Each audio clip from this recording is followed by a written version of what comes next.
বর্তমান সরকার এটা নির্বাচনের পূর্বেই বলেছে 31 রাষ্ট্র কাঠামো মেরামতের মধ্যে যে আমাদের ফ্যামিলি কার্ড আছে, কৃষি কার্ড আছে, স্বাস্থ্য কার্ড আছে ইত্যাদি।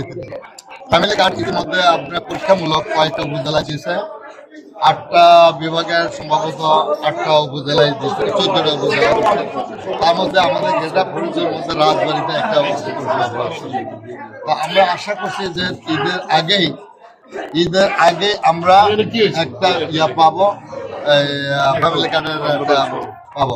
সরকার যে উদ্যোগটা নিচ্ছে সুন্দর, যেটা দলীয়ভাবে আসবে না, সেটা সম্ভবত আজকে আমরা সমাজসেবার মাধ্যমে অনলাইনের মাধ্যমে এটা মনে হয় বিতরণ করা হবে, যেটা দলীয়করণ করা বা যেটা নিয়ে সমালোচনা মানুষ না করতে। বিগত দিনে এই সমস্ত ব্যাপার নিয়ে কিন্তু বহু সমালোচনা হয়েছে, কিন্তু আমার সরকার আমাদের বিএনপি সরকার যে উদ্যোগটা নিচ্ছে আমি সাধুবাদ জানাই। যদি এই ধরনের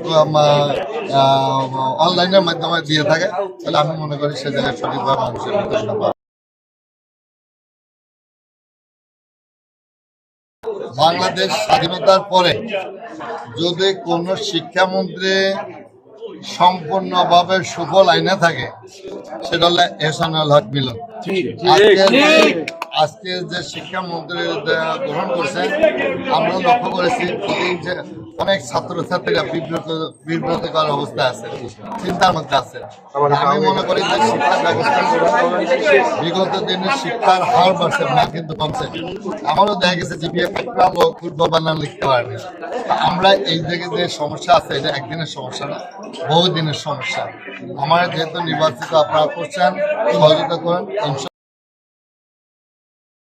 আপনারা শুনছেন যে আমি 4টা কাজ আমার দলের, আমার বাহিরে কেউ যেন না করতে পারে, এই জন্য কোনো আপোষ করবে। সেটা চাঁদাবাজিও আছে, এটার মধ্যে আছে টেন্ডারবাজি, এটার মধ্যে আছে মাদক, কিশোর গ্যাং, বন্ধুদস্যু, আপোষ নাই। এবং আমার দলেরও যদি কেউ করে সেই থেকে আইনের আওতায়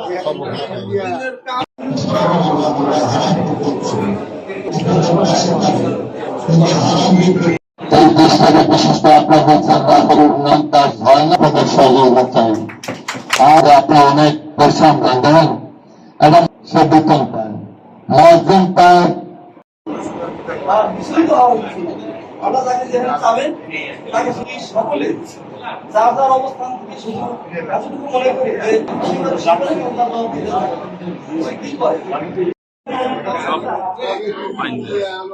এইতাম ইয়া তাক কইছে সমস্যা।